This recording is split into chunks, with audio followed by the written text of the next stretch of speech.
Yo mga idol, musta? Mandrik mga sports TV nga pala. Ating pag-usapan, breaking news, Gilas Pilipinas, coach team, may binulgar tungkol kay QMB at kay Soto, dumating na daw sa Gilas Pilipinas. So abala na rin ng ating national team na Gilas Pilipinas para sa paparting na laban sa FIBA window mga idol. Masasabing hindi pa rin biro ang kanilang makakarap na New Zealand at Australia pa rin ang kanilang makakarap ngayong FIBA window. Kapos pa rin ang ating national team na Gilas Pilipinas dahil ilang player pa rin ang posibleng hindi makapaglaro. Isa na rin itong si QMB mga idol kung bakit tinanggihan nga ang alok ng Gilas Pilipinas para makapaglaro ngayong FIBA window. Masasabing hindi pa rin handa ang ating national team para sa paparting na laban mga idol. Ilang player pa rin ang nag-aatin sa Gilas Pilipinas. Kinakailangan pa rin ang naging serbisyo ni QMB sa Gilas Pilipinas mga idol bilang big man na may tangkad na may 16. Masasabing magiging impact kapag may QMB ng ating national team na Gilas Pilipinas. Nag-average pa rin ang nasabing player na may 20 points. Talagang maganda pa rin ang kanyang patungo sa ating national team.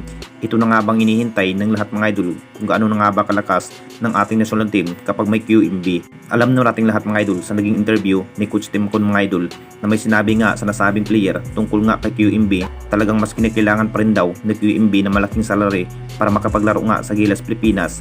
Healthy na healthy pa rin ang nasabing player mga idol at walang injury kung saan mas aggressive pa rin sa pagkikipaglaban. Mas pinili pa rin ng Gilas Pilipinas na may QMB dahil malaking maitulong nga sa Bendit area. Kung dagdagan pa ang naging salary ni QMB mga idol, talagang maglalaro na rin sa Gilas Pilipinas. Pero may chance pa naman na hindi makapaglaro ang nasabing player mga idol kung ganun pa rin ang alok ng Gilas Pilipinas management mga idol tungkol nga kay QMB. Talagang mas papalitan na lang na mas bagong player at hindi na lang si QMB.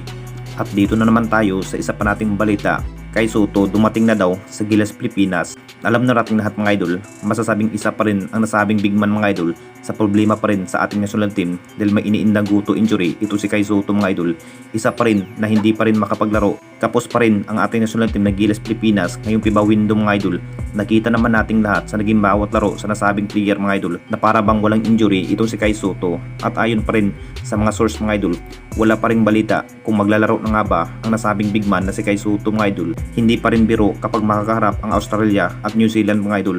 Parehong malalakas na bansa ang kanilang makakaharap at may katangkaran rin ang New Zealand mga idol na parang mapapalaban na nga rin ang ating national team na Gilas Pilipinas dito sa bansang New Zealand at Australia.